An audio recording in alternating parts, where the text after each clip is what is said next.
Hello everyone, welcome to TSM Gurukul.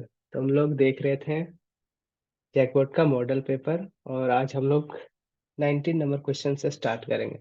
तो first of all, आप लोग अगर न्यू है इस चैनल में तो इसको सब्सक्राइब करें और साथ में बेल आइकन को भी प्रेस करें। चलिए आज देखेंगे हम लोग क्वेश्चन नंबर 19 से। अकाउंटेंसी का हम लोग देख रहे थे। क्वेश्चन नंबर 1 से 18 तक हम लोग सॉल्व कर लिए थे पूरा डिटेल में। अगर आप लोग नहीं देखे हैं इस वीडियो को तो जाएं, उसके बाद इसको देख ले कंप्लीट 1 से लेके 18 तक क्वेश्चन को। चलिए आज हम लोग 19 को देखते हैं। In the case of inter state transaction the tax that shall be levy is. अगर हम लोग इंटर स्टेट ट्रांजेक्शन करेंगे तो कौन सा टैक्स लगेगा? आईजीएसटी, सीजीएसटी, एसजीएसटी या फिर यूटीजीएसटी? तो पहले हम लोग देखेंगे कि जीएसटी को जो है हम लोग दो कैटेगरी में बांटेंगे। एक हमारा हो जाएगा इंट्रा स्टेट, दूसरा हो जाएगा हमारा इंटर स्टेट।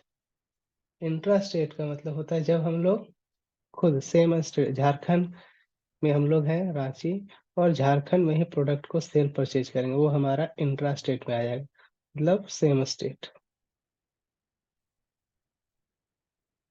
लेकिन इंटर स्टेट का मतलब अदर स्टेट। हम लोग झारखंड से हैं और बेचेंगे गुड्स को बिहार में या फिर यूपी में या फिर बंगाल में, तो आ जाएगा हमारा इंटर स्टेट में।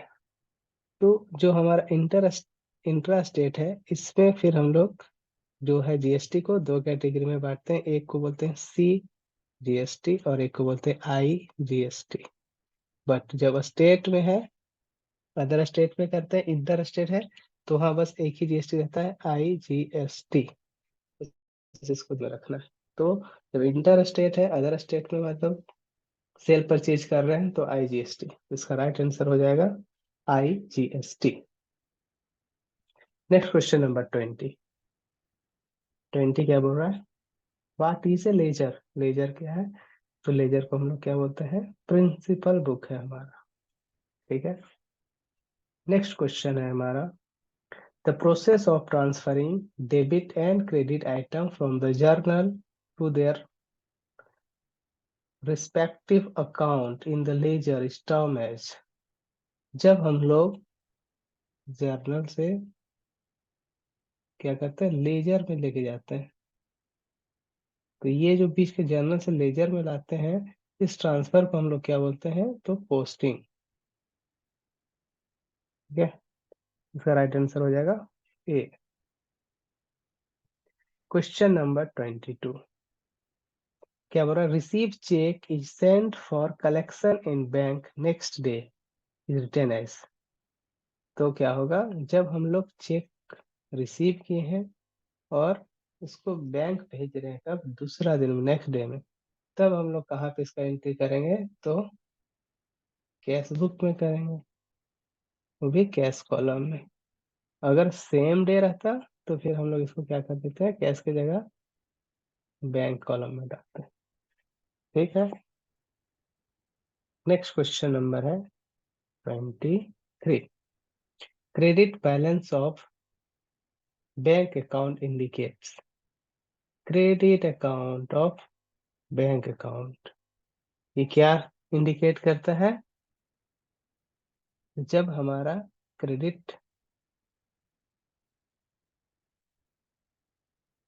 होता है, मैसेज आता है जब बैंक का, इसका मतलब क्या हो गया? हमारा अकाउंट में मनी डिपॉजिट हो गया।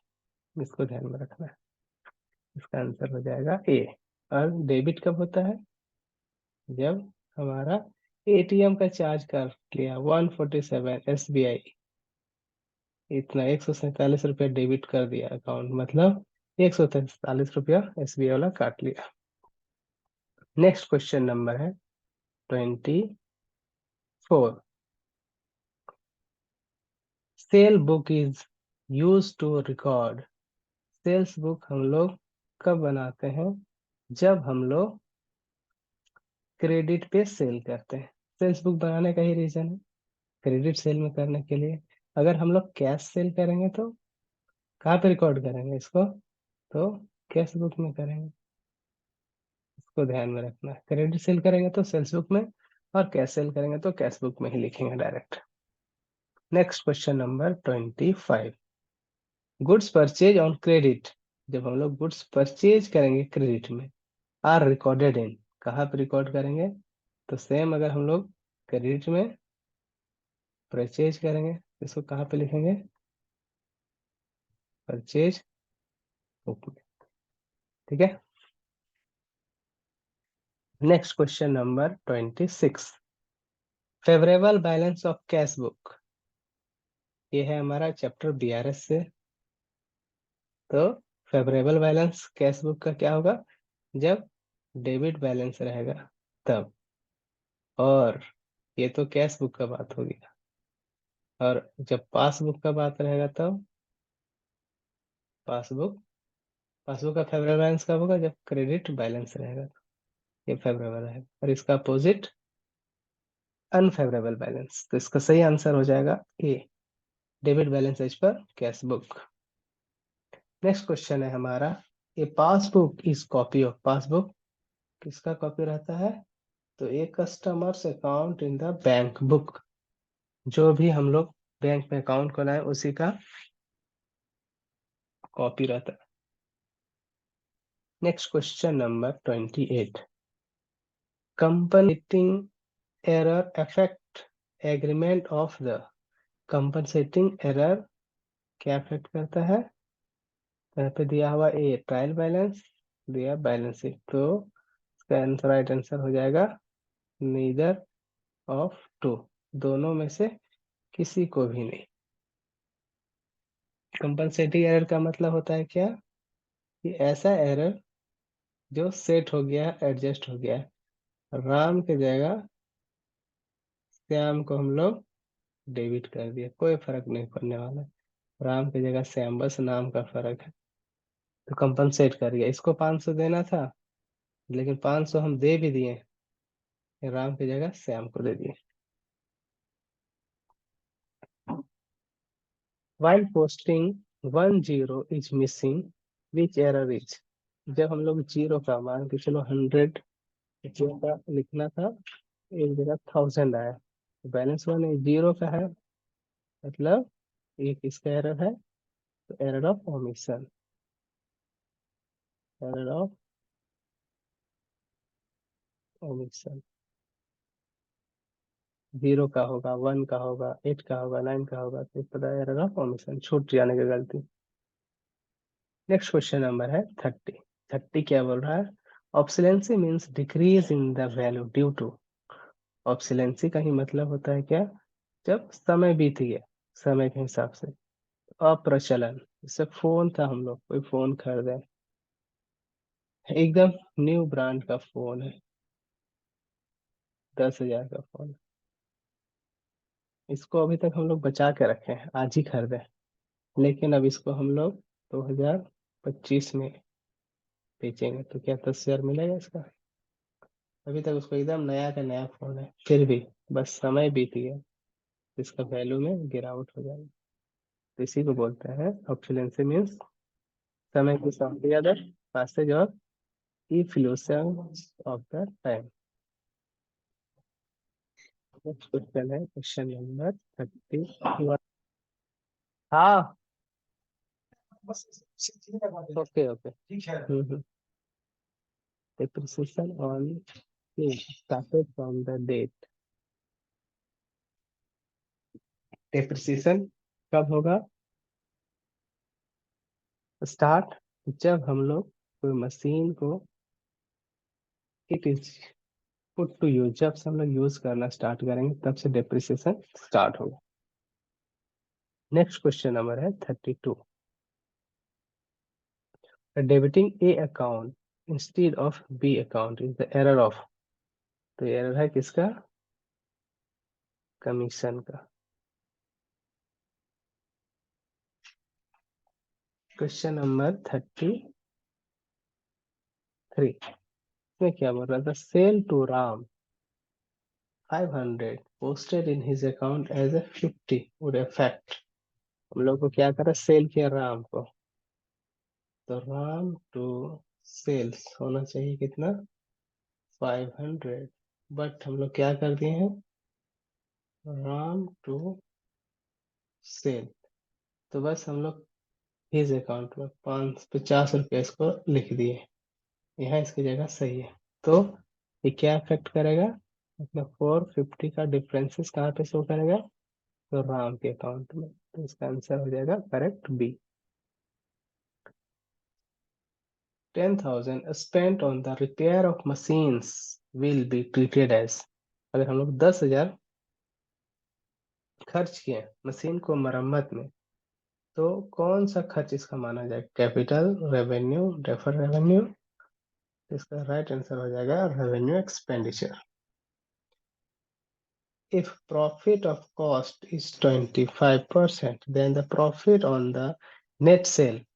अगर हमारा कॉस्ट पे 25% है, 25% मतलब 25/100, 1/4, तो हमारा सेल पे कितना हो जाएगा, सेल पे हो जाएगा 20%, 20% मतलब 100 बाई इतना, तो 1/5।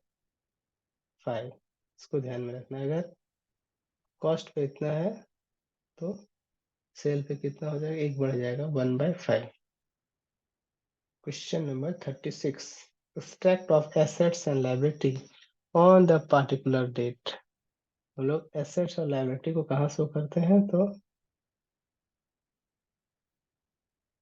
बैलेंस शीट में। इसका राइट आंसर है C. Next, which of following is included in the final account. इसको हम लोग फाइनल अकाउंट में इंक्लूड करेंगे, तो फाइनल अकाउंट में क्या क्या होता है, ट्रेडिंग, फिर प्रॉफिट एंड लॉस, और साथ में बैलेंस शीट, तीनों इंक्लूडिंग होता है फाइनल अकाउंट में। तो इसका राइट आंसर हो जाएगा D, all of this. Question number 38, every adjustment required treatment. जो भी हम लोग फाइनल अकाउंट बनाते हैं तो उसमें एडजस्टमेंट दिया रहता है, तो हर सारा एडजस्टमेंट का हम लोग क्या करते हैं, दो जगह ट्रीटमेंट करते हैं, है ना सबको, या तो बैलेंस शीट में होगा, या प्रॉफिट एंड लॉस में, या फिर ट्रेडिंग में। तीनों में से दो जगह को फिक्स है, बैलेंस शीट, प्रॉफिट, और इसका क्या होगा राइट आंसर, टू प्लेस।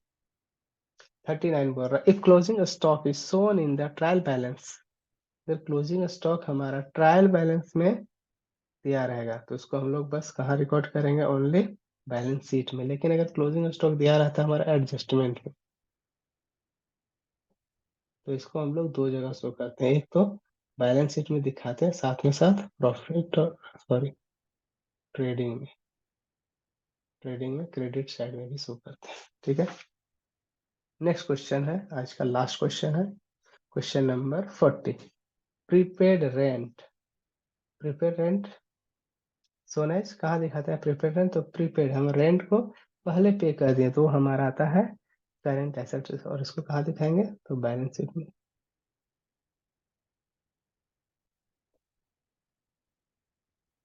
ठीक है। तो आज हम लोग क्वेश्चन नंबर 19 से 40 कंप्लीट कर लिए, ठीक है। तो अकाउंट्स का मॉडल पेपर सॉल्व हो गया है, और अगर आप लोग और किसी का चाहते हैं कोई भी टॉपिक, या फिर मॉडल पेपर बीएसटी का, या फिर इकोनॉमिक्स का, तो कमेंट करें, इसको भी हम लोग अच्छे से एक्सप्लेन करेंगे, ना कि बस खाली टिक करें कि हाँ ABCD करके, उसके साथ में साथ और 2 3 4 क्वेश्चन को भी एक्सप्लेन करेंगे, ठीक है। चलिए ठीक है, थैंक यू वीडियो देखने के लिए आप सभी को।